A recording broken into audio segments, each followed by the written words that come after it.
દશરથ નામના રાજા થયા। તે જન્મમાં શ્રી રંગનાથ ભગવાનની પૂજા કરી તે વૈકુંઠમાં ગયા। ધર્મિષ્ઠ અને સત્યવાદી સાધુ નામના વાણિયાએ સત્યનારાયણ ભગવાનનું વ્રત કર્યું હોવાથી તે બીજા જન્મમાં મજુબદ નામના રાજા થયા।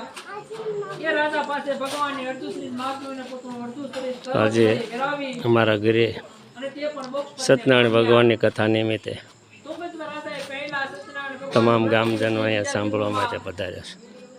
સ્વયંભૂ મનુ થયા।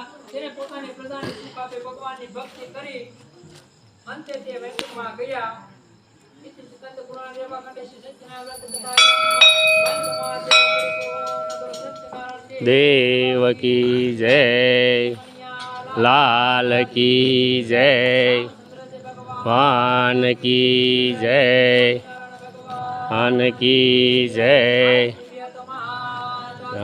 જય દેવની જય, પાર્વતી પતે હર હર મહાદેવ હર।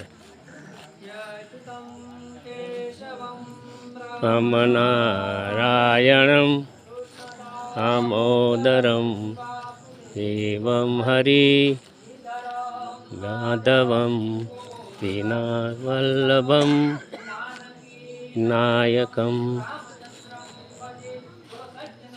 દેવકી જય।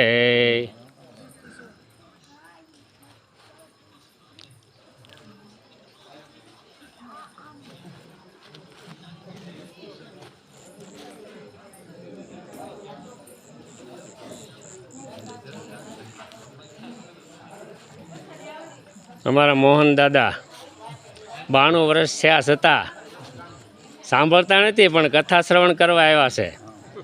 ભલે સાંભળે નહીં પણ દર્શન તો કરશે। હા, 92 વર્ષ થયા। અમારા કાંતિભાઈના 85 વર્ષ થયા છે।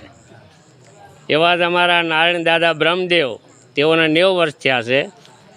અને અમારા સંધુ બાપુની બધા 75માં બધા વૃદ્ધોના 75-80 વર્ષની છે, પણ હજી કથા સાંભળવા આવે છે।